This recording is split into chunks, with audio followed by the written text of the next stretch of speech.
Matimbare musadare Chakapira mambo Dio Baremdege takatadza kuonera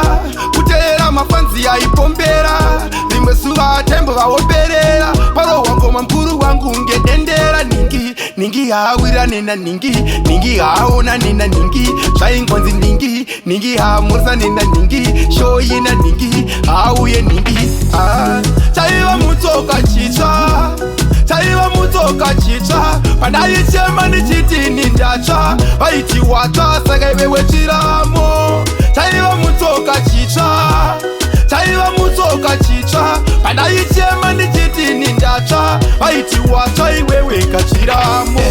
daitakabatana tiripo feya efandebosi junior spraka madededeya nango mutoko nyuju drinks topata peya nemamwe maartisti ndava kusasa feya pamwe takawirana nobomba kudai iko zvino takutonga dai kaundi emangoma takakonga pati chakatonga patiri umbimbi ndonga chaiva mutsoka chitsva chaiva mutsoka chitsva pandaichema ndichitini ndatsva vaiti watsva saka ive wechiramo chaiva mutsoka chitsva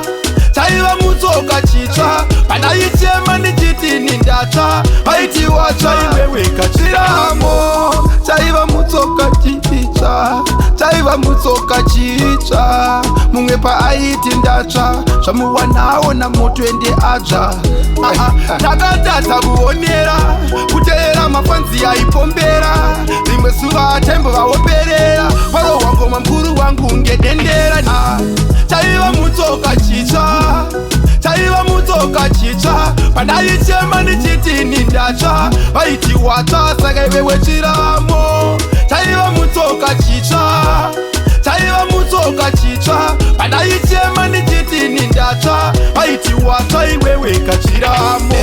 daitakabatana tiripo feya efandebosi junior spraka madededeya nango mutoko nyuju drinks topata peya nemamwe maartisti ndava kusasa feya pamwe takawirana nobomba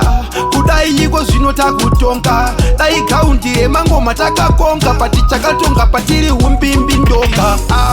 chaiva mutsoka chitsva chaiva mutsoka chitsva pandaichema ndichitini ndatsva vaiti watsva saka ive wechiramo chaiva mutsoka chitsva chaiva mutsoka chitsva pandaichema ndichitini ndatsva vaiti watsva iwe wekachiramo chaiva mutsoka chitsva chaiva mutsoka chitsva pandaichema ndichitini ndatsva vaiti watsva saka ive wechiramo chaiva mutsoka chitsva chaiva mutsoka chitsva pandaichema ndichitini ndatsva vaiti watsva iwe wekachiramo